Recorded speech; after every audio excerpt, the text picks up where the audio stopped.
Hi everyone, this is Bluehawk here, and I want to provide an overview of an exciting and intriguing new project called Atlas USV.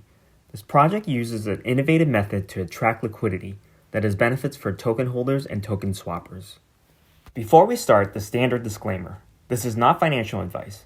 Although I love what Atlas USV has to offer, you need to do your own research to determine whether being involved here is right for you. These days, you see a lot of decentralized exchanges or DEXs that are simply copies of existing DEXs and inheriting the same flaws. And what is the big flaw with all these DEXs? It's how they attract liquidity.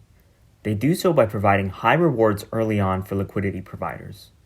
That's actually how SushiSwap got liquidity providers from Uniswap to migrate their liquidity through what is known as a vampire attack, by providing better rewards. Liquidity providers, or LPs, chase incentives and want to be compensated for providing liquidity and will often go to where the rewards are highest. And what happens when LPs are earning 1,000% APYs in the form of tokens minted by the DEX? These farming rewards simply get dumped into the market, which puts a lot of pressure on the value of the tokens, often causing them to crash and to crash hard. When LPs have received a ton of farm tokens from a high APY, they are quick to take money off the table to lock in returns in order to avoid the rapid decline in the price of the tokens due to the large selling pressure. So what happens when the rewards start to dry up, as they eventually do?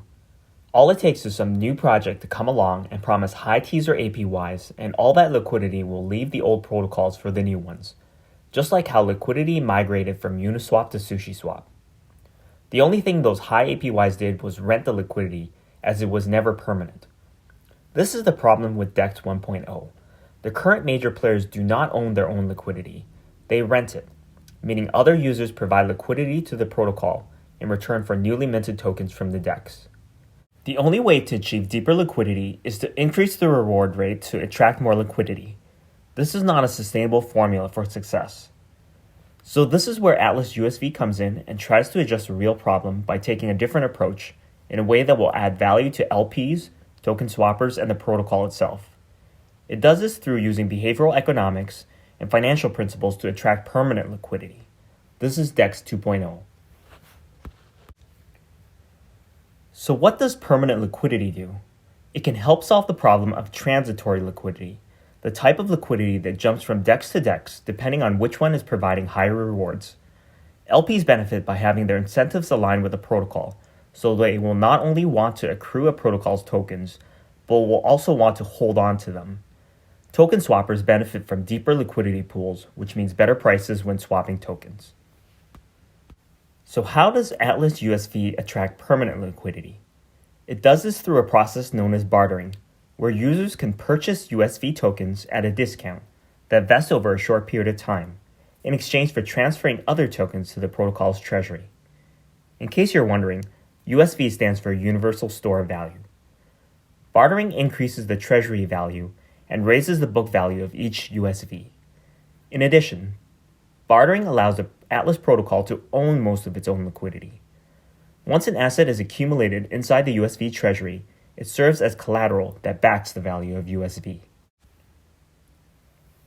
Bartering is the first source of protocol profit, as value accumulates in the treasury. Future layers and protocol activities will add additional profit sources. In fact, the new Radio Shack DeFi project, yes, that Radio Shack, will use the USV treasury. Unlike many other tokens in the DeFi ecosystem, USV is backed by the Atlas treasury, giving it intrinsic value. In addition, you would expect USV to trade at a premium to its book value to account for future protocol profits from these activities, a great incentive to hold on to these tokens.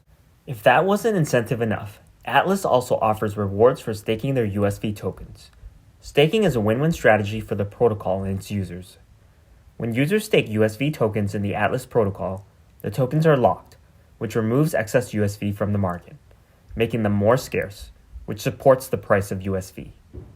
In return, the protocol rewards stakers with a dynamic rate that increases when the amount of staked USV decreases, and vice versa, basic supply and demand, which encourages more stakers when fewer USV are staked. It's time for DEX 2.0, and Atlas USV is a great project worth watching and participating in.